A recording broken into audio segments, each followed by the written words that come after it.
He's got one foot in the frying pan and one in the pressure cooker.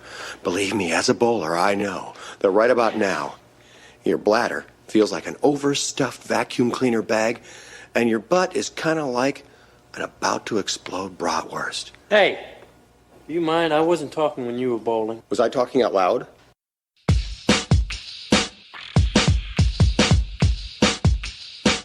Welcome to episode 6 of Munson's at the Movies. My name's Kyle. I will be your host here with the rest of these Munsons for another fantastic Munson's at the Movies recording. I want to give these guys a wide berth. He's what is called a born loser. A real Munson.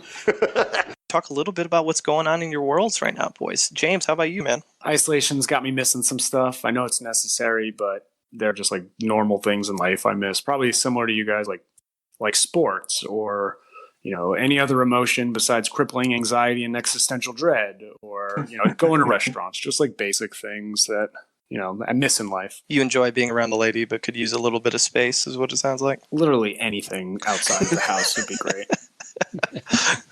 Just go out, go for a jog, man. You guys know what I mean. You know what I mean. You know exactly what you mean. Rigby, how about New York, man? How about the epicenter of COVID? It sucks being cooped up in a 350-foot square apartment, and that's being generous on the square footage. I definitely miss sports. I definitely miss, like James said, being able to go to a bar and drink while watching sports. This is when baseball is starting. This is when March Madness. This is like the best time of year for sports, so it sucks not having it. In the long term, sports don't really mean much compared to a lot of people getting sick and dying, so I understand why they're canceled, but hopefully it'll be over soon. I've heard that there might be a 3 to 6 month extension on this from the government, which will complicate things, to say the least. Very much so. Mm-hmm. Warren, tell us about the life of almost being a dad. As Europe said, it's the final countdown. Shit's getting real. But I'm kind of at a point where, I don't really like being told what to do. And, when people say, hey, you need to do this, I start thinking of ways to get around it. And so then when it's like, I have to stay inside, I don't mind staying inside as long as it's my opinion. Like, I'm like, hey, I would love to stay inside. I could go do all these things outside, but fuck that. I'm going to stay inside. Now that I have to stay inside, I just want to go do stuff elsewhere. Yep. So that kind of blows. We all could use a little choice in our lives at this point. Yeah. But hey, we're all getting $1,200 checks. Unless you make $75,000 or more. Yeah. I'm going to spend it on Coke. You just... I'm not in the non-for-profit, so I'm above that. All right, so when I say we all, I mean a few of us are getting $1,200 checks. And what I mean by check, I mean advance on next year's taxes from the government. Mm-hmm. Spend it wisely if you're one of those humans. Case? I've never really had a great barometer or thermometer for what's awesome and not awesome. And that's even gotten worse because the other day in the afternoon, I had 2 robot vacuums fighting in my home office, which I watched. And James, to your point, it took the place of sports. I started thinking to myself, which one of these is going to win? It's like a homemade episode of BattleBots. I was going to record it and put it up on Twitter, but I was too locked into the action. Yeah, Craig, next time you do the BattleBots with the vacuums, put numbers on them and start taking bets. I was going to say, what does it say about me is I want to gamble on your Roomba. Yeah. Next time, live video for us, and we'll send bets at that time.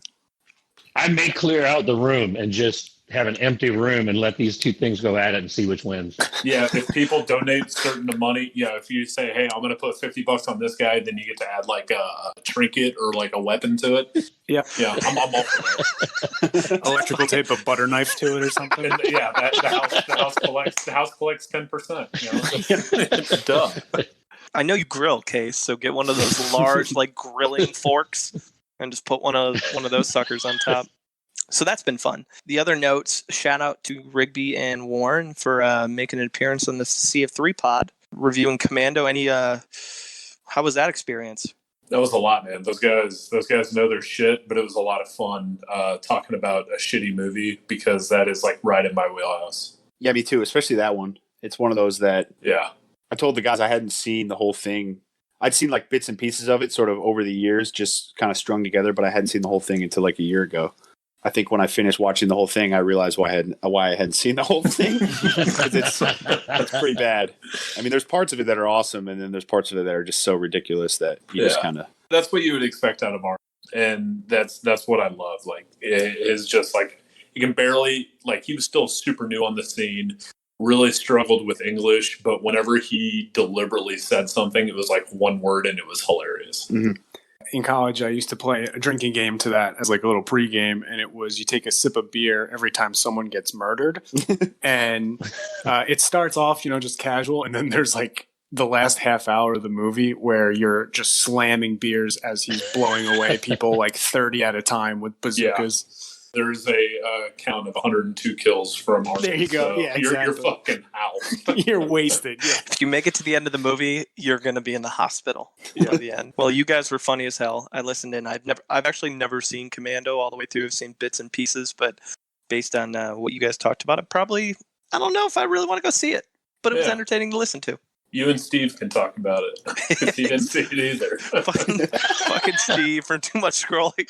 He's like, yeah, I got to be out here because they'll give me shit like they'll give Kyle. I'm like, listen, I'm not showing up on any fucking podcast if I haven't seen the movie. That's just not what I'm doing. As always, we get into a little IMDb birthdays. Warren, what do we got for us? First off, we're going to go Dennis Quaid. Breaking Away, Frequency, The Rookie, and more recently, Movie 43.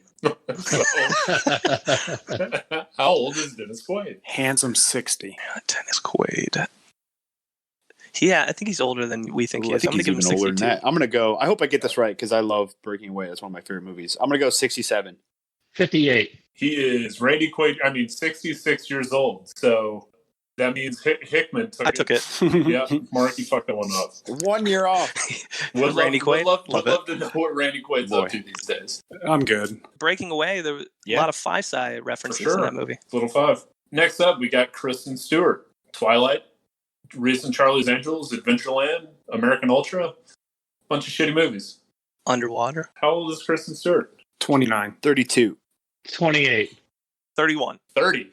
So ooh, let's James go. took that one to 29. You guys went 28, 29, 31, 32. James takes that one. And last but not least, we got Jay Chandrasekhar. Broken Lizard fame, Super Troopers, Slam & Salmon. A bunch of TV directing credits, too. You have to ask. You can't afford it. That's right. ZJ's.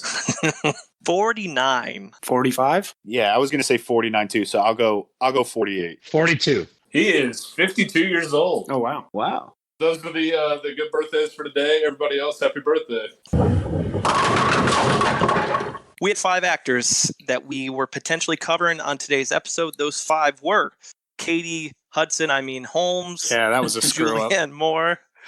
Yeah. Well, you know what? Sometimes you fuck up. And old Geordie Hall spotted the fuck up. Yep. Appreciate you, Jordan. Old Chode. The old chode. That's right. Love you, Jordy. So we had Katie Holmes, Julianne Moore, Leah Thompson, Naomi Watts, and Craig Robinson. And as we have already discussed, Craig Robinson is our featured actor for this episode. So we are going to start with some actor trivia. James, tell us about Craig and probably someone from Fast and the Furious. So yes, you're correct. The additional fact in here is about someone from Fast and Furious. So what we do here is 2 truths and a lie. It's going to be 2 interesting facts about Craig Robinson and 1 fact that is actually about someone from Fast and the Furious. You guys kind of got hip to me the last few episodes because I only was doing Vin Diesel facts and I ran out of them pretty quickly. So now we're bouncing around the entire cast moving forward. So we'll go with fact number 1. Craig is actually cousins with comedy legend and Chicago native Richard Pryor, who he credits for him wanting to pursue show business. Fact number 2, he is the lead singer and keyboard player for a band called Nasty Delicious. He actually plays piano, guitar, and the drums as well. And fact number 3, before going into show business, he was a music teacher for grades kindergarten through 8th grade in Chicago. Damn. Yeah, good job. Those are some good ones, man. Those are tough ones. I believe 3 is true, but I think you could fiddle with 1 and 2. If someone else go, I'll come in later. I'm going to say 1. Yeah, I'm going to say Richard Pryor's the lie. Do we think that's a Tyrese fact? I don't know. I don't know. I feel like it's almost too specific, too obvious. Why couldn't it be, Vin Diesel? Yeah, go ahead. CF3 was onto us, man. They were asking about Vin Diesel during your episode. So we have 2 votes for number 1. Kyle, where are you at? I'm going to go number 2. I'm contrarian. Okay. And Craig, what do you think? I'm going to take number 2 as well. I was trying to think of somebody that might be instead, but I'm drawing a blanks. But I will go number 2. This is the first time we've ever been split. So I worked pretty hard to come up with something that would confuse you on this because of how easily you got the last few. So fact number 3 is actually true. Before going into show business, he was a music teacher for kindergarten through 8th grade. He actually got a bachelor's degree in music from Illinois State and then a master's degree in music education from Xavier. He has been big into music as well as music education throughout his entire life. Fact number 2 is actually true. He is the lead singer and keyboard player for a band called Nasty Delicious. They are a mix of funk music and comedy. He's actually had them play in a couple of his movies, and their most popular song title is called Take Your Panties Off. Yeah. Take your panties out. And fact number 1, he's actually not related to Richard Pryor and does not credit him for pursuing a career in show business. That's actually a fact about Ludacris. Oh. That's good. He discovered his love for acting when he was studying for his master's degree, and he actually joined up with the fairly famous Second City Theater Group, where a lot of famous comedians have started, and before he actually started doing stand-up full-time. Yeah, that's a really famous improv group. The James, you're damn good at that, man. Dude, I had to try. I had to fight for that one. That was good. When I saw that Ludacris was from Chicago, I was like, oh, buddy, we're making this happen. I knew he was in a band. I just couldn't remember the name of it, so I thought you might have fiddled with the name of the band. Wait, did you say Ludacris was from Chicago? Yeah. My mind is absolutely blown. Buddy, the internet's never lied once. I thought he was from Atlanta. Well, he moved to Atlanta. Born and raised in Chicago, moved to Atlanta. Sings about the Falcons all the time. Do you feel icky right now, Warren? Oh, man. You've been lied to? Yeah, I feel like I've had sex on the 50-yard line while the Dirty Birds kick the tree. You got wined and dined, and now you feel Yeah. you're left behind. Craig, tell us a little bit about Craig Robinson's snapshot in box office history. There's a lot of Craigs. I'm sorry. Got to call you Case. Got to stick to that. The challenging thing with Craig Robinson's box office is he hasn't really done a lot of the leading roles. He's filling in a lot of stuff. His 3 biggest, Pineapple Express, that he was a part of, Pineapple Express, Knocked Up, and This Is the End. Which of those 3 do you guys think carried the most weight in the box office? Knocked Up. Yeah, I'll go Knocked Up. Pineapple Express. I'm going Pineapple. Knocked Up ended up running away with it. The interesting thing on that one, I didn't realize how well This Is the End in the box office. Its worldwide gross was $126 million on a $32 million budget. That's a lot for a comedy. And I was really surprised by that. The tough thing for Craig Robinson is that he's not the leading role in a lot of movies. He's done mostly TV work, right? And I think that's where he carries the most weight. Mm-hmm. The one leading role that I could find some box office information on is a movie called Peoples that he did with Kerry Washington. Tyler Perry. Yeah, and that was a 2013. It didn't do very well. Unfortunately, in Hollywood, they're paying you or they're gambling on you based on what your last project was. So for him to be a leading man in that movie and have it lose money in the box office probably didn't help him. And that's probably hurt him from getting into some of those more lead characters. But, with him being a TV guy, this was just a less interesting box office snapshot than we normally have. Craig Robinson's been in the game for about 17 years. His first spot was in 2003 on a show called Lucky. None of us have seen it, so we can't really comment on that. But he's been in some other TV spots over the years. I was watching a YouTube clip, and he mentioned he was on an episode of Friends where he was in a scene with Phoebe at one point. But his first big break was in 2005 in The Office as Daryl Philbin, which, based on the Instagram stories just from today, seems to be probably his most famous and popular role. So, Daryl, what comes to mind when you guys think of Daryl from The Office? I mean, The Office is one of the most successful sitcoms potentially ever, and for him to be a main character on there for his first role, a lot of actors on there, that was their first role, but it was clear with him that his comedic timing and his kind of deadpan delivery set him apart. And I think he was the like great kind of counterpoint to Michael Scott, Steve Carell's main character's like innocent but ignorant racism. And the way Daryl would check him was always hilarious because he did it with a straight face. And it was like a playful banter that Steve Carell's character always thought was serious. And so like some of my favorite running bits are like he would make up slang terms and tell Steve Carell.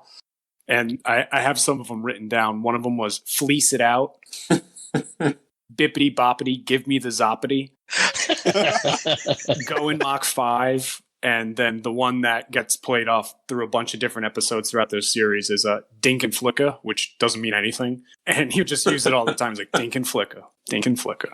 I was going to say, Stanley never checks Michael for his racism, so Daryl had to. Yeah, right? It's Somebody so had fun. to. Like, he asks him, he's like, hey, Daryl, have you ever been in a gang before? And he responds with, yes, the Bloods, the Crips, the Latin Kings, the Warriors, the Newsies. I've been in them all. Warrior! Dude, it's so funny, man. Like, how'd you get jumped into your gangs? Like, we do this thing where we tickle each other. It's called Fluffy Fingers. And he's like, wow, they tickle each other? They get in gangs? That's crazy. I think my favorite scene with Daryl is when he's helping Michael move the HR woman that he's in love with, played by Amy Ryan, and the trip starts innocent enough, and then halfway through it becomes clear that she doesn't want to do long distance anymore, and he's stuck in this car with these two people who are clearly like miserable the whole very time. emotionally unintelligent, and he just has to sit there and pretend like this is happening. And they listen to the same song over and over and over again. It's life is a highway. They just keep listening over and over. You can tell Daryl just wants to murder everybody in that car. It's a damn good show. And so many great one-liners, and it kind of shows like Craig Robinson's talent is he's got this deadpan delivery, but just like an unbelievable ability to drop a one-liner that just like steals the scene. And that show had an 8-year run, and he played a huge role in it. So a great way to start off his career. He was in Knocked Up in 2007. Plays the evil doorman to Leslie Mann and Katherine Heigl because he won't let him in because they're not because one is pregnant and one's old. Isn't he like, you're right, I hate this fucking job? Yeah, she roasts him. Yeah, he won't let her in, and Yeah. she's like, "Oh, do you think you're cool? Because you're a big tough doorman. You won't let us in." He's like, "I hate this fucking job." He's like, "Don't get me wrong, I think you're hot as hell." I don't sleep. I have the runs I can't eat. But man, I would tear that up. He's like, "You're old. She's pregnant. Can't have a bunch of old pregnant bitches running around." I think that was a really good sort of early preview to what his comedy was sort of going to turn into eventually. Absolutely. Yeah. Yep, which in the early days of his career, it's a lot of small comedic parts. So, Yep. And then also in 2007, he was in Walk Hard, Dewey Cox. He played a character called Bobby Shad. Walk Hard's hysterical. He's just in the movie for like a total of like 3 minutes. Craig plays a band leader for an African American band in the 50s, 60s, and so they play like little dance joints and everything. John C. Reilly is a cleaner, like he mops floors at this club, and he watches them and he imitates them. Right. He can't sing one night, and so John C. Reilly, Dewey Cox gets up on stage, knows his entire set, sings just like he will, throws out colloquialisms like he does, and the whole place gets fucking rocking. It's like a sarcastic kind of view of like Elvis's story where he gets up there and instead of being like, "Hey, I'm a soul singer, I'm not stealing black music," he just gets up there and the song is all about like, "Black people love me, I'm so popular with black people." Yeah. I think it's "You Gotta Love the Negro." Yeah. That's what Yeah. that's what it says. Yeah, the name of the song is Women Love It. Right. It's like All black people and the one white guy. The reason it's hilarious is that because he gets up there and beforehand, Tim Meadows' character is like, "Do it exactly like Bobby Shad would do," and he's like, "I just up here, and you know how a man," he starts talking all black and shit. And the crowd's like, "What the fuck?" Yeah. You seriously never seen it, Rigby? No, I haven't. God damn it, dude. It's so stupid, but it's very funny.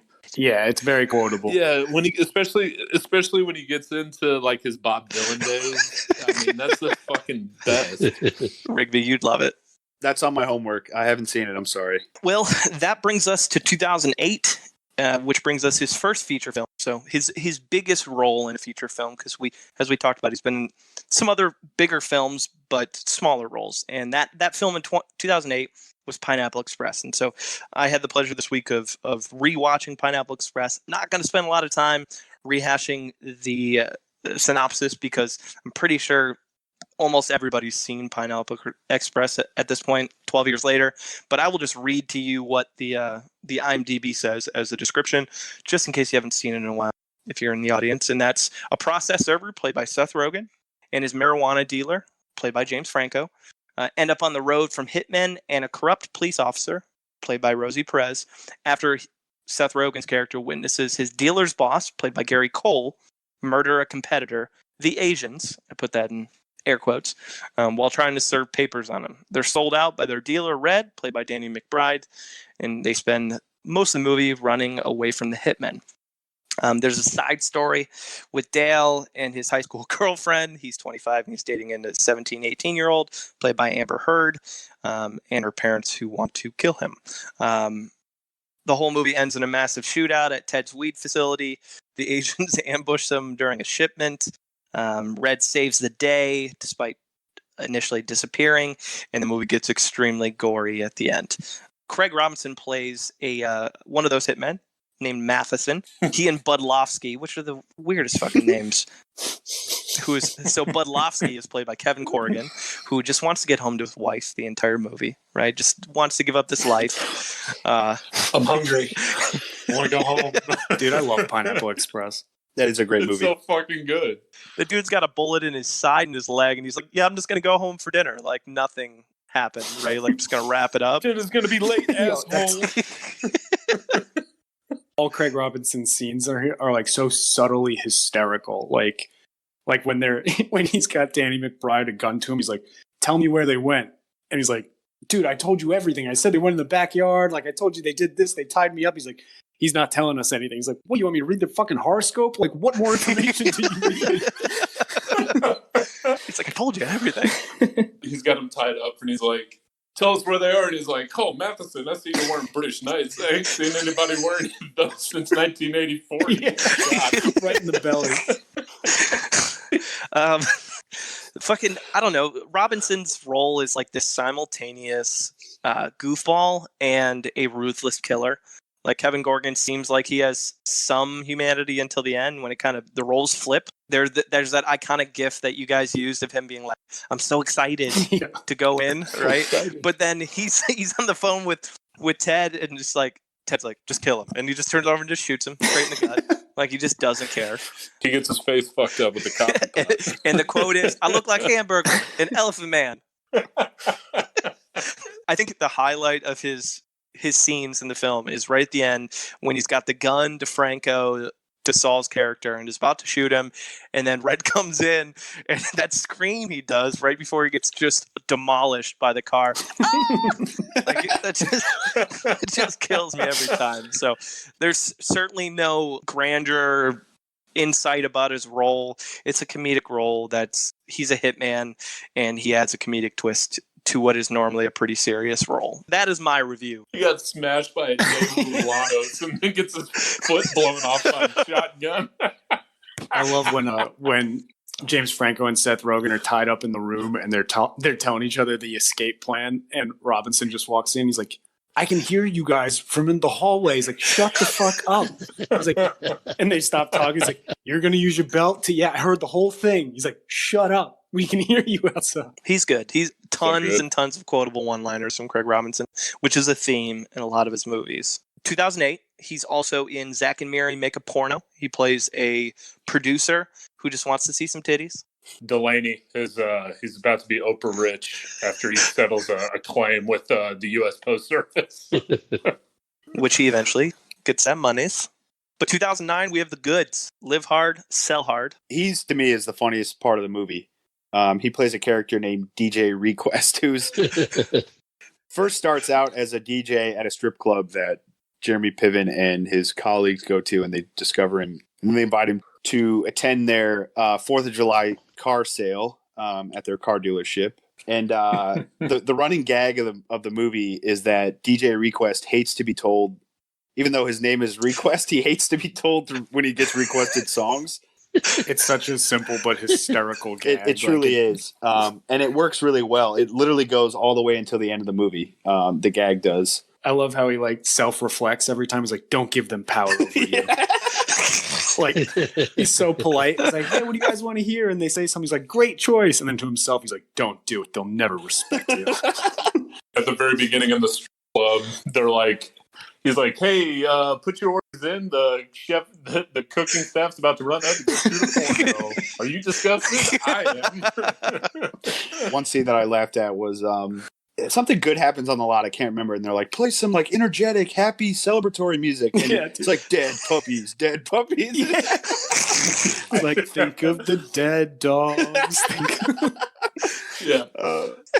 It's like, yeah, DJ, play "We Are Family" by Sister Sledge. And then he just plays like morning music. Yeah, that's great. That's a gag that just, it, like I said, it runs throughout the whole movie, and it's funny every time. 2009 also brought him two of his bigger TV show spots, and he was LeVar Freight Train Brown in the Cleveland Show, and he was also in Eastbound and Down as Reggie Mackworthy. So I loved Eastbound and Down, and his character is like the foil to Danny McBride's like dirtbag burnout pitcher, and Craig plays a dirtbag burnout hitter, and they bump into each other like buying drugs at a strip club. And immediately, like, the rivalry is renewed, and it's one of the funniest scenes in the show. And they end up gambling on if Danny McBride can strike him out, and they do it in front of everybody. And Danny McBride ends up just pegging Craig Robinson in the face and blowing his eyeball out. Throughout like all their interactions, Craig Robinson just talks nonstop shit to Danny McBride about how he sucks and how he's going to take him yard and this, that, and the other thing. And then he just pegs him right in the face and blows his eyeball out. It's just such a hysterical scene. And I love how that sets off a chain of anarchy and rioting at the car dealership with Kenny Rogers level turn you around playing in the background. Rest in peace. Will Ferrell with this just hilarious bleach blonde wig that goes down to like the middle of his back, playing a used car salesman named Ashley Schaefer. It's absolutely hilarious. Woo! Woo! I've never seen the show, but I've seen that GIF a million times. Kyle, you would love that Woo! show. You would absolutely love it's that great. show. I know I need to watch that and Letterkenny. People have recommended that show a ton to me. Letterkenny is phenomenal. Seen it 4 times. 2010 hits, and we run into Hot Tub Time Machine, which is one of his more popular and successful movies in terms of ratings from critics and audiences alike. I mean, who here doesn't love Hot Tub Time Machine? That movie was hilarious. I can't believe critics. I mean, I guess I'll get into this point a little bit later with my review of Austin Found, but critics didn't like this movie, and they're like, "Oh, the plot's stupid." I'm like, most plots to comedies are stupid. This movie is hysterical. Like, it is a stupid premise, of course, but then his character is this. His character is a guy who's married, and when they go back in time, he's afraid he's going to cheat on his wife, and I love the scene where he calls his wife at that time, and she's 6 years old in that time. And he's just like, "You slut, you sucked his dick, you bitch." And he's just crying. And it's just a 6-year-old girl on the other line. And her dad picks up and she's like, "Who is this?" And he's like, "Get off the phone, Jerry. This isn't about you." He's like, "I'm talking to my wife." 2 things about that role that I think I'll always remember about that movie. One, he has like it's the scene from the trailer where the camera zooms in and he sort of says all deadpan like he usually does. It must be some sort of hot tub time machine. Right. That's sort of the most, probably the most known line in the movie. The part I laughed the hardest at was the wife / young girl scenario, whatever you want to call it. But another funny part is the The part where he seemingly creates famous songs that haven't been heard of. It's Black Eyed Peas, right? Right, like Jesse's Girl and Let's Get It Started by the Black Eyed Peas, and everyone goes nuts. I'll say more about Hot Tub Time Machine in my review of Hot Tub Time Machine 2, but that movie's awesome, and I feel like he plays that role perfectly in that movie. Also in 2010, he was in Shrek Forever After as Cookie. We mentioned earlier Peoples 2013. And then fan favorite, This Is the End 2013. He plays a caricature of himself, and just a phenomenal film, top to bottom. The best scene is when he is repenting for letting Aziz Ansari die. And he's like, there was nothing I can do. And he flashes back, and Aziz is like clearly within arm's reach. And he's like, sorry, man, you already fell in. He's like, what are you talking? I'm right here. Like, just grab my hand. He's grabbing onto his foot. He's kicking him in the face. He's like, "Ow, there was nothing I could do. Let go of me, Aziz. Let go of me, Aziz. Let go of me, Aziz." The movie was so great. Just the fact that they all played themselves. Jonah Hillen is like one of the funniest characters, but like Terrence Peterson, his little flashlight, just throwing in that little additional commentary where you basically have this other little like character, and he plays the piano again. Danny McBride makes fun of for being all hot and sweaty in the movie, rubbing up on somebody. Yeah, he carries around a towel to like recognize his sweatiness in it. Yeah, the movie was fucking great. It just played out everything. And then when they see him in heaven and he lights up a joint with his halo. It's so self-aware, that movie. The shirt he's wearing throughout the entire movie says, "Take your panties off." And that is his band. That's actually his band, Nasty Delicious' most popular song. He tries to get Rihanna. Right, that's right. Craig, you trying to fuck on me? I did see him live about 3 years ago, and he played "Take Your Panties Off" in a stand-up special. Oh, So really? that's Awesome. His entire stand-up special is mostly on the piano. He's awesome. It's really good. Also in 2013, we had Rapture Palooza, where Craig plays the Antichrist, who's super horny constantly throughout the movie. And I mean, it's Anna Kendrick. Can you blame him? Yeah. But the movie was funny as hell. It was really short, and that's what kind of made it good. It didn't drag on. It definitely had like, here's your beginning, middle, and end, and there wasn't any dead time. And I think the funniest part of the whole thing were the little crows that just cuss people out the whole time. fuck you. They're crows like flying around. So yeah, fuck you.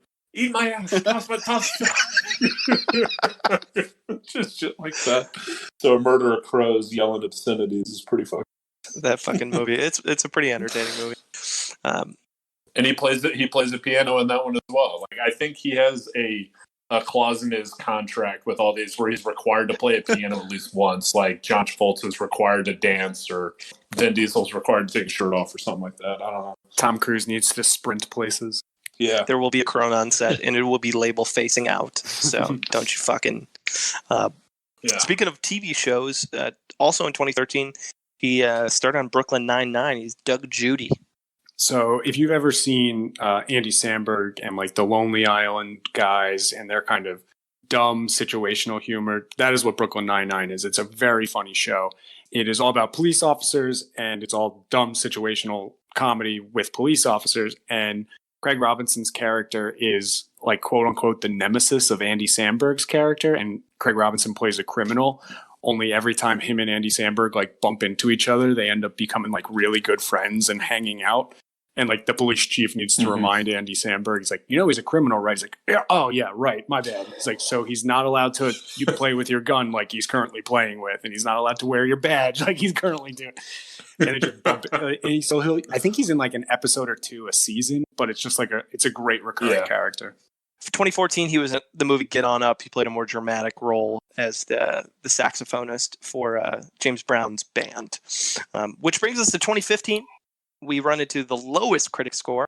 Rigby is going to talk to us about Hot Tub Time Machine 2. The first one, high expectations. Second one, well, we'll see. Yeah. I won't talk too much about the first one just because I think people know the premise of it. The reason I think it's important to know the premise of one or like the premise of one is because the premise of two is the same, but it's different. And the second one, it just doesn't work. Basically, Hot Tub Time Machine 1 ends with three of the guys basically altering history and improving their lives in present day. And Craig Robinson's character, who in the first one is like this depressed guy. He's in a rut, goes in the hot tub, whatever you want to say. And then he comes out. He's a successful music producer who's created these hit songs like Jesse's Girl, like Let's Get It Started. That trend continues in the second one, but the second one starts with all of these guys and their newfound success, their big houses, that sort of thing. But then instead of the premise of the movie is instead of them going back in time, they accidentally go 10 years into the future. God, I really wanted to like this movie because I liked the first one a lot. I think there's a reason why I didn't see it when it came out in 2015, just because I think probably saw the trailer and was like, that just looks awful. It's one of those movies that they just probably should not have made a sequel to, which is unfortunate because I think it taints a little bit of the first one. Craig Robinson's character he plays this guy, Nick, who in the first one, like we talked about, he's hilarious. He sort of goes through this moral crossroads where he doesn't know if he should cheat on his wife who doesn't exist yet. That is missing in the second one. And I think it really could have used it because it's Craig Robinson. I'll have to be honest. He didn't really have any memorable moments in this one. This virtual reality show, Choosy Doozy, revolves around Craig Robinson's character having to sodomize another character played by Rob Corddry. And it just wasn't funny. I wanted to laugh at it because it's so ridiculous and over the top. It's even hosted by Christian Slater. But it just wasn't funny. I was very disappointed in it. Okay, up until this point in 2015, most of Craig Robinson's roles are comedic in nature, right? Minus Get On Up, but TV shows, movies, comedic roles. 2016, he's in a film called Morris from America that was at Sundance, which is not usually a place where his type of comedies would show. And that hits, and it signals kind of a departure, not necessarily a departure, but a change in approach to the type of roles that he took on. So Warren's going to tell us a little bit about that film. Morris in America is pretty much a tourism video for Heidelberg, Germany. Just a ton of like outside shots. Bottom line, like German kids, like teenagers are a lot fucking cooler than we were growing up. Yes. They do drugs and drink beer and listen to EDM and castles and it seems a lot cooler than like taking liquor out of our parents' cabinets and filling their bottles with water. But Morris in America it's a coming of age film. He's a father, single father. His wife recently passed away, and they live in Germany. Craig plays the father to Morris, and he is a soccer coach. He's basically doing the best he can to raise this 13-year-old son in a foreign land where they're both disadvantaged, trying to learn to be new people in a foreign land. There's the language barrier with people at work. There's language barrier with students and teachers and stuff like that. And so the boy who plays Morris, he did a really good job, for being a young kid playing this role.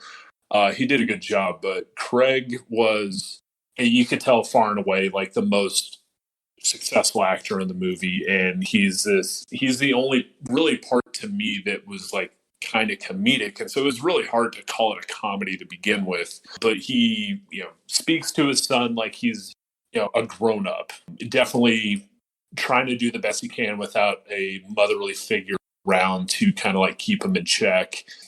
Talking to his son about rapping. Morris wants to be a rapper.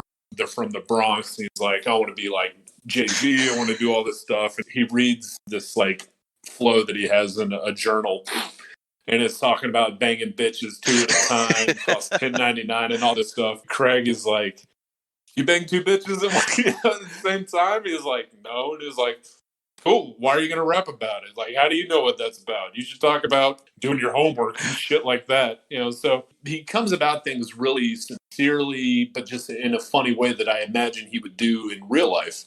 But there is one good scene with him when it kind of their relationship kind of comes to rock bottom for their relationship, and his son had gone off to like Frankfurt, and so he had to go pick him up, and he's telling him a story about like how he met his mom and all this stuff. And it's like a 3 to 4 minute dialogue. He did a really, really good job of conveying all this emotion, had some laughs in there as well, but he's just trying to connect with his son the best that he can. He does a really good job, but like overall, the movie itself is superbly average. It was given an 88 critic score on Rotten Tomatoes, and the audience gave it a 60. I'm hard pressed to give it anything above or below a 50. It really is just like the epitome of average to me, but I really liked his role in it. It just seemed like the director and the story in general, just it wasn't going anywhere. And so anything that I like score from is not his fault in my opinion. If it weren't for him, the movie could have easily been like a 20. Two notes on it. The young kid who played Morris, Marquise Christmas, that was his first role. That's pretty impressive for your first role to go in and kind of take on a complicated role like that. And then the girl who played his tutor, Carly Yuri, I thought she did a pretty good job in the film. She was the only like motherly figure in the movie.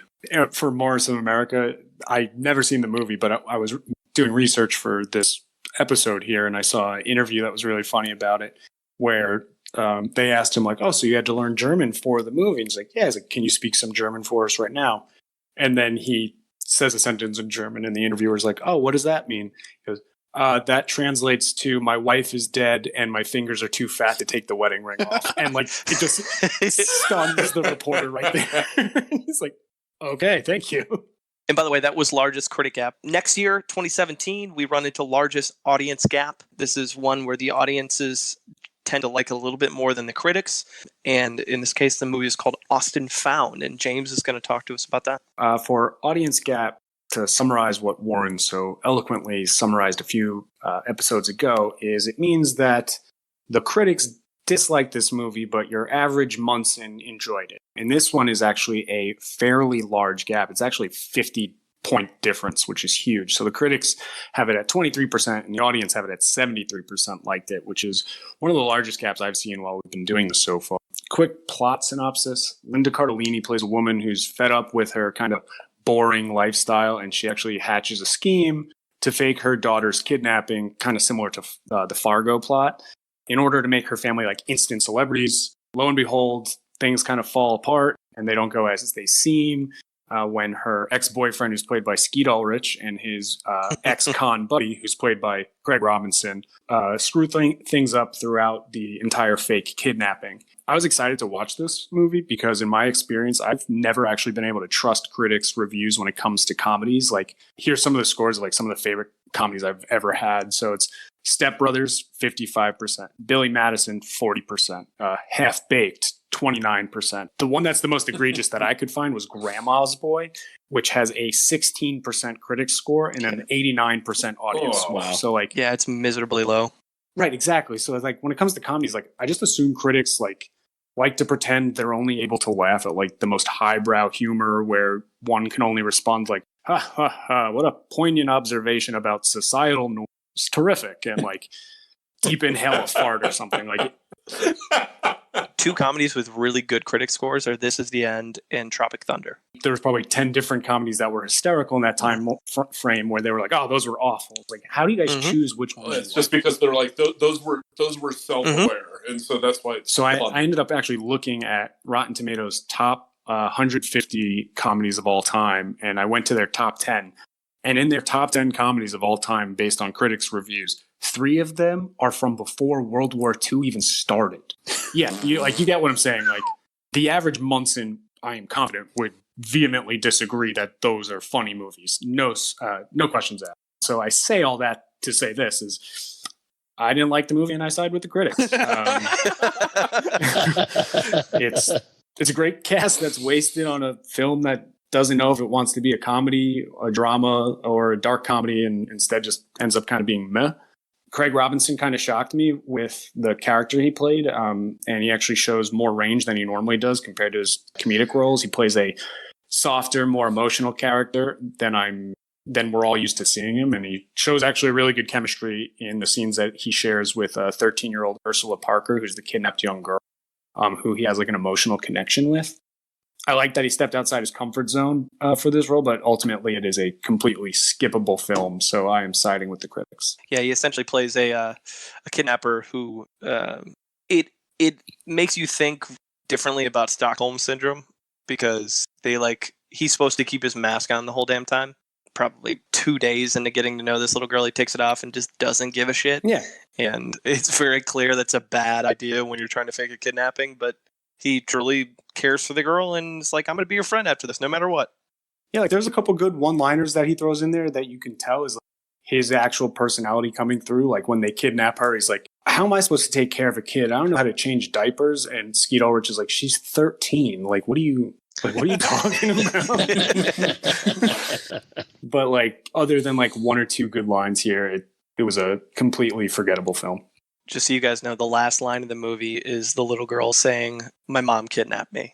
I didn't even know Skeet Ulrich was still around.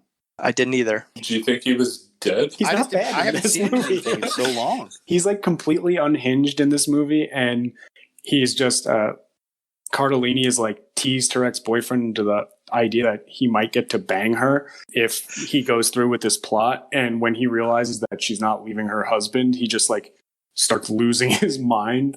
And he's pretty good at playing like the unhinged boyfriend because like every time he calls her, she's like acting. And then he's like, "Is that small dick bastard sitting next to you? I'll fucking kill him." And she's like, "Oh, no, we're good. Thank you. Please take us off your call list. Thank you." What the fuck are you calling me? Right, exactly. 2017, 2018, he's in a show called Ghosted, plays Leroy Wright with also with Adam Scott. And then in 2018, he's in an indie film also that was at Sundance called An Evening with Beverly Loughlin. It's a very absurdist film. He plays a character called Beverly Loughlin, who is a poet who sings what I think is like Irish music. I can't figure it out, but he basically grunts for 3/4 of the movie because he apparently doesn't want to talk. So it's just him going, and the outgoing credits of the movie is him. There's a tune in the background and him humming over top of it going. So if you like absurdist comedies with Aubrey Plaza, it's right up your alley. I guess he grunted well. That's the best thing you could say there. It's different. It's a different role. I'll give him that. It's still comedic. And then in 2019, he is in the highest critic score, which is Dolomite Is My Name, which was a Netflix film and was caught a lot of critical acclaim. And Case is going to talk about that. To me, of all the movies we've watched, this is probably the best story and better written ones in terms of just everything. The movie is basically Eddie Murphy's big comeback. And I remember learning about this movie months before Netflix had it out. And it was one of those that at midnight, the day it came out, I was checking to see, is it on there yet so I could start watching it. It was a really good movie. In the movie, Eddie Murphy plays Rudy Ray Moore, who ends up taking the stage name Dolomite. The first part of this particular movie, it basically shows how Dolomite creates this comedic character and how this comedic character kind of mushrooms and grows into an influential or recognized comic in the country. There's a real pivotal scene in the movie where he's now Rudy Ray Moore and he's hanging out with his buddies and they're watching a movie and he's irritated that the people in the movie weren't funny, the movie wasn't very good, yet the audience was just dialed into it. And so he becomes convinced that if he is going to be as big as he wants to be and he thinks he should be, then he needs to go make a movie. He needs to be up on the big screen. It reminded me a lot of The Disaster Artist and the Tommy Wiseau story. You know nothing about denim, Craig. I was going to say, I think Rudy Ray Moore was way more intentional than Tommy Wiseau. Because I think now after the fact, Tommy Wiseau is trying to pretend like, hey, I did all this on purpose. Like, no, you didn't. You're right, Craig. The parallel is the scene right after he premieres this movie and the owner of the theater comes up and says, hey, is this supposed to be funny? That reminds you of that scene in Disaster Artist when, Tommy Wiseau's like, oh yeah, this is very, very intentional. It has everything.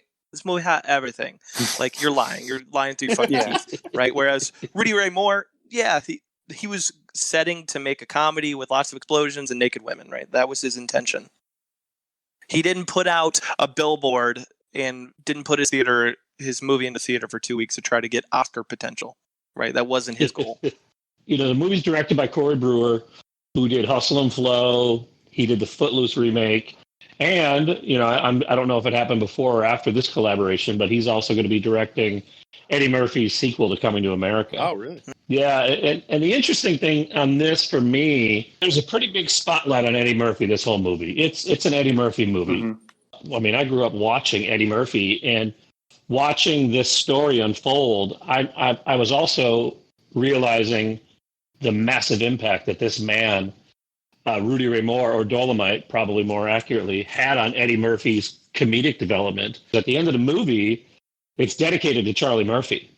Yeah, his brother. Yeah, the reason the movie's dedicated to Eddie Murphy's brother is because Charlie Murphy was the one that introduced a young Eddie Murphy to the Dolomite character. Again, as you start looking back through Eddie Murphy's career, there's a lot of similarities to the two. But there's some really cool characters in this movie. Craig Robinson plays Ben Taylor. He creates the music, and he's in charge of the music. But since there's not music throughout the whole movie, he also goes and gets food and runs errands and does a bunch of other stuff. And he's really good in it. Keegan-Michael Key, he plays this, he's one of my favorite characters in the movie. He plays a screenwriter who's also an acting teacher. He's always at conflict with the absurdity and the untraditional things that Dolomite's wanting to do.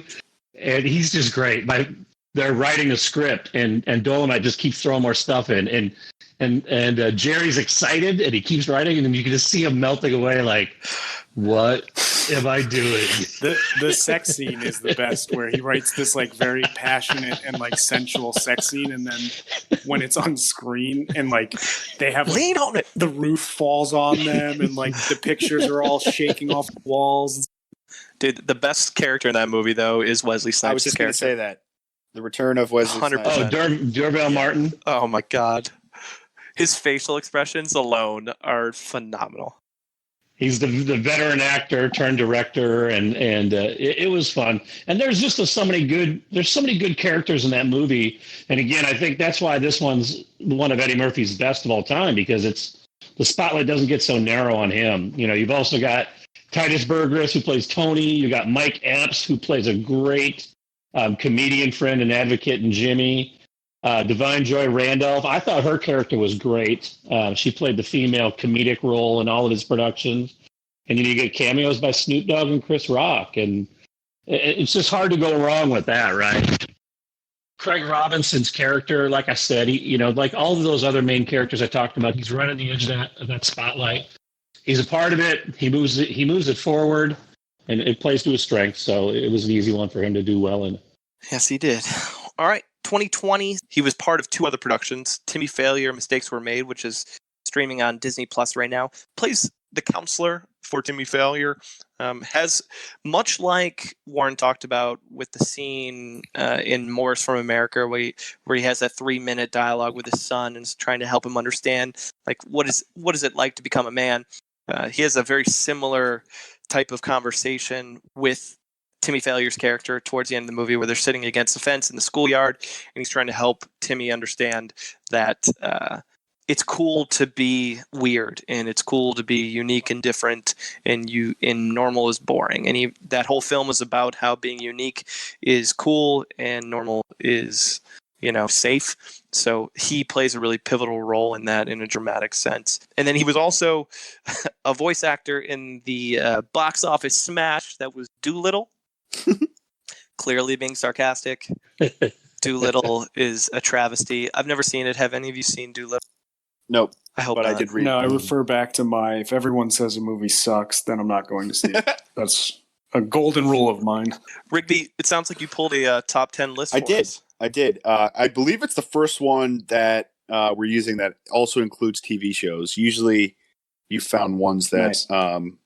That just include film roles, but I don't know if his filmography is big enough yet to only include movies. So the list I found is thoughtforyourpenny.com, which, depending on Bro. is the least, at least it's the least sounding porn website name that we've found yet. So, which is good. Foot and Friends. Coming soon.net. Gold. So if anybody wants to take a stab at top 10 Craig Robinson movie and TV roles, be my guest. I mean, Daryl from The Office has to be on there. That is number one. Yeah, that makes sense. Yeah. Doug Judy. Doug Judy. Oh, that. Brooklyn Nine-Nine? No, that's not on there. No. Oh. Well, this list is Throw it officially off. Thought for your penny, man. Toss they know it. what they're talking about. Hot Tub Time Machine Yeah, is definitely on there. Yeah, that's 2. Oh, Oh. okay. Pineapple Express. Pineapple Express is 3. Oh, You're oh, going in wow. order. I like Reggie it. Mackworthy, Eastbound and Down. Eastbound and Down. Nope. Oh my. This is the end. This is the end. Is 4? 4. Zach and Mary make a Nope. porno. 5. Lucky. Nope. The Goods. DJ. Nope. A couple of these are dramatic roles. One we talked about, and I don't think we talked about the other one. Morris from America. That's number 9. I was thinking of another one. Wayne Ward from Peoples. Dolomite. People's is 8, so we're missing 10, 7, 6, and 5. Get on Up. Get on Up is 5. Cleveland Show. Nope. What's the drama we're missing? Mr. Robot. Did we talk about that? Oh, the TV show. Oh. He played a Oh. prison. I believe he played a prisoner who like makes friends with Rami Malek's character.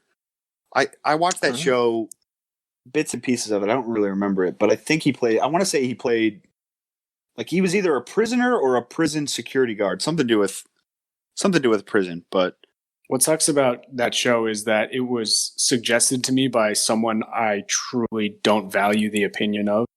And like, despite the fact that it has like pretty good reviews, I was like, I'll never watch that show. So I didn't even know Craig Robinson was in it until you just said. yeah, that's number 6, and I think it's only one of those where he's in only like a few episodes. Rapture Palooza. That's 10. So I think we're missing 7. Grits in Sausage Party. Sausage Party. Yeah, he plays. Oh, he was in plays Sausage Party. Grits in Sausage Nope, Party. that's not it. It better not be Shrek. Nope. The way Is it Shrek? that Kyle described it, I haven't seen it. It's Beverly Loughlin. Beverly Loughlin. Yep. That's a shocking. The grunting number made the 7. list. I'm telling you, man, it is unique. It's worth checking out. It's a weird fucking movie, man, but it's worth checking out. Okay. Yeah, so that's a good mix of TV and film roles over the years for Craig Robinson. But I think everyone could agree that The Office should be number 1 on his list of if you're combining the 2. Mm-hmm. Yeah, no question. If I was a betting man, I would have put a lot of money on that. All right, we're moving to the Munson meter. The approach here is we rate their career on a score of 0 to 100. The factors we look at are longevity, consistency in the game. You know, how long have they been at it? Have they been consistent over that time? We look at their pop culture impact. We look at their range as an actor. We look at their awards footprint. Examine, do they have other talents? Do they sing? Do they write? Do they produce? Do they direct? And then we also look at their personal life on a scale of saints, Mother Teresa types, all the way to the Charlie Sheens, the big old turds. We will start with James. What is great about Craig Robinson is also one of the things that I think hurts him in a scoring system like what we're doing. So his deadpan delivery and his kind of intimidating nature, but like one-liners that have like a Barry Bonds level slugging percentage is what gets him to the score I gave him all alone, which I'll get to in a second. Like every joke he makes lands in every comedy he's in. And that's tough to do. He was one of the main characters in the most successful sitcoms of all time. In The Office, he consistently crushes his roles, but only as a sidekick or a side character that has like a razor sharp wit and, you know, scene stealing charisma. What makes it difficult though is what I mentioned when I was referencing comedies with the review of Austin Found, is that we're kind of comparing apples to oranges when we put an actor like him in the conversation of being ranked against actors who take on traditional dramatic roles. So like if this was a podcast only about comedic actors, he'd be scored near the top of present day actors, right? But since this is an all encompassing rating system, I have to give him the score of 55%. He'll always be someone I go to see movies though, because I think he's hilarious and I love the character that he consistently plays, which is probably pretty close to his heart. Even though critics will give it a terrible score, I will ignore that. Even though I gave him a pretty bad score here, I will also ignore that because I love all the comedies that he's in. Okay. Rigby. James summed it up well. He's obviously found a niche that he sort of gets hired to be in these films. I would like to see him do a little bit more the Get On Up, of the Dolomite type movies, where he does have a little bit more of a different sort of tone to his acting. He's obviously very funny. I mean, like I said, him and Hot Tub Time Machine, the first one is hilarious. Obviously hilarious, and This Is the End. Hilarious in The Goods. Those roles are all very similar to me, and I would like to see him expand that. And I think he's got that capability. I really do. So I'm going to give him a 65. His talents in the way that we score this does mean that his score is going to be a little lower. But I don't think that should dissuade anybody from going to see a movie that he's featured in, like James said. Okay. Warren. I think Craig Robinson is great at what he does. He knows the strong points. He knows what he can do, and he knows what he can't do. He doesn't try and overexert himself into something where, he's not going to come off the same way. Like, if I were to see him in a war movie, like a World War II movie, I'd probably laugh my ass off. Right. I'd be like, he is so out of place. Unless he's going to be like doing a USO show and making people laugh, like I just can't see it. And so like he does what he does, and he does a really good job at it. This is nothing off of him. And I did love his roles in the episodes of The Office that I watched. I don't really give a shit about that show, and so it's hard for me to put like it up there. But it's not his fault. He's not the reason why I don't like the show. But overall, I'm going to give him a 59. What he does is great. I don't know anything about his personal life, which I kind of like. He is talented. He plays music, and it's like he chose acting just because he was genuinely passionate about it. He already was successful being a teacher. He is in a band and does all that stuff, and he chose to do comedy because that's what he genuinely enjoys doing, and that's what he does in these movies. So, like everybody else said, it's I give him that just because that's where the spectrum is. It's all encompassing, and if it was going to be a comedy podcast strictly, I do agree he would be much higher. But 59. Case. I like his background as a former music teacher turned comedian turned actor. I think these experiences certainly bleed really well into all of his roles. However, he just doesn't get too far out of those lanes. I agree with everybody else. If a Craig Robinson movie is on, I'm going to watch it. If a Craig Robinson scene is on, I'm not going to turn it off. But applying the same standards that I'm applying to everybody else, I'm going to give him a 58. The interesting thing I think about Craig Robinson is people love to work with him. He did an interview with Charlemagne the God, and Charlemagne asked him a question about his ability to cross over between just different circles, right? Like as an African-American man jumping into a space with mostly, you think of that like comedy crew, right? Mostly white dudes, right? And he's the African-American guy who can step in there, and he kind of gives some representation in that space to other communities. And I think that's cool and interesting. From an award standpoint, he's only been nominated for one, and I'm going to put major in quotations, and that's an Independent Spirit Award for his role in Morris from America. And that's it. He hasn't put himself in those roles, but again, based on what I've seen in interviews, I know he wants to do more dramatic stuff. If he does more dramas and gets casted into that, maybe we'll be able to see him in a different light. And in that case, he'll get up into the upper echelon of where the other actors are. So with all that said, I'm going to give him a 60. Warren, what does that bring us in terms of a total average? That puts Craig Robinson at a 59.4. Oh, let's round up to 60 to get it up to 60.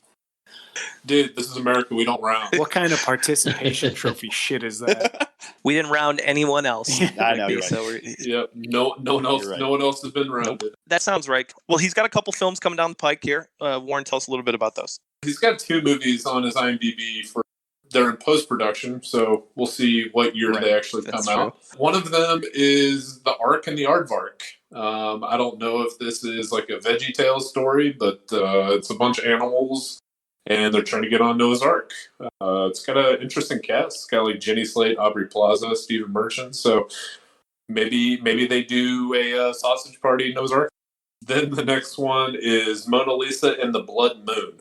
Not really sure too much about it. It says a girl with unusual powers escapes from a mental asylum and tries to make it on her own. It's got Kate Hudson in it, Ed Skrein, and Craig Robinson. We'll see how that one goes, but that's what he's got coming up.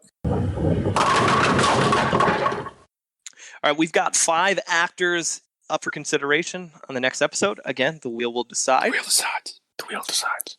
The 5 actors we are looking at are Alicia Vikander, Leslie Mann, Robert Duvall, Lou Diamond Phillips, and Billy Bob Thornton. So a few throwbacks in there, fellas.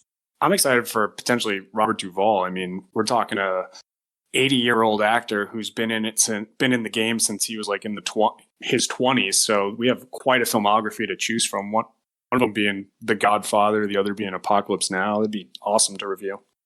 I'd love to do Billy Bob just because I feel like he's had his ups and downs in his career. I agree. Probably really interesting personal life too. Yeah. You want to watch Armageddon? I know. Oh, it. of course. I can feel it. It's a great movie. Yeah, I just want to watch the Bad Santas. I'll tell you who I have no interest in doing be Lou Diamond Phillips. Like what are we talking about? La Bamba and what else? Like, Yeah. Young Guns. And You'd be watching a lot of 90s like softcore porn movies. I feel like he's in a lot of those in the 90s, just like the erotic thrillers. Can you confirm that? No, I feel like that's what he was in the 90s, wasn't he? Maybe I'm wrong. So I firmly then stand on my stance. Please don't land on Lou Diamond Phillips.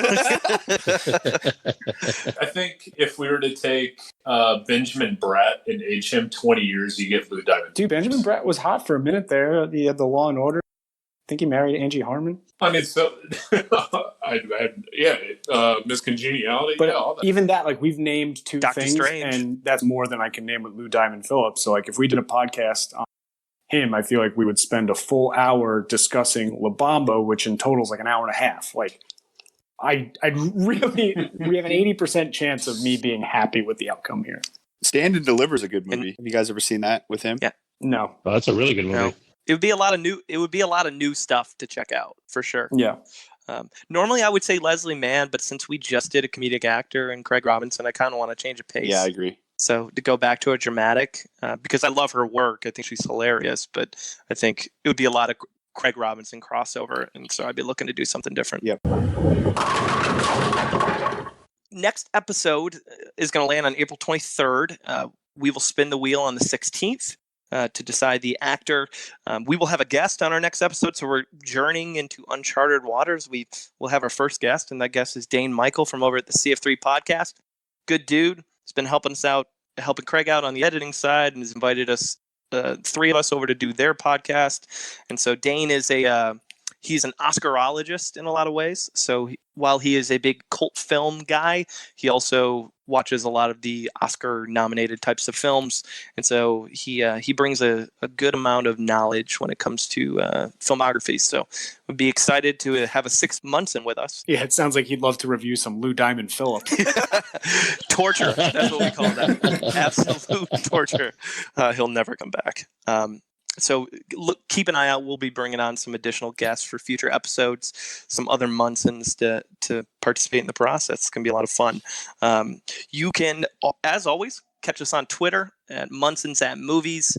We're popping new content every day. You can catch us on Instagram at Munsons at the Movies. We will be posting questions.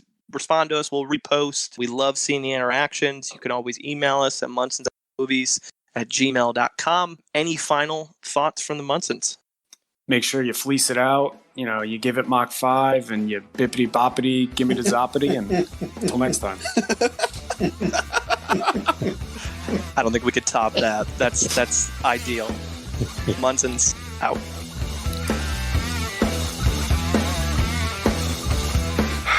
All right, let's go. Thank you for the education, gentlemen. We've just received a PhD in stupidity.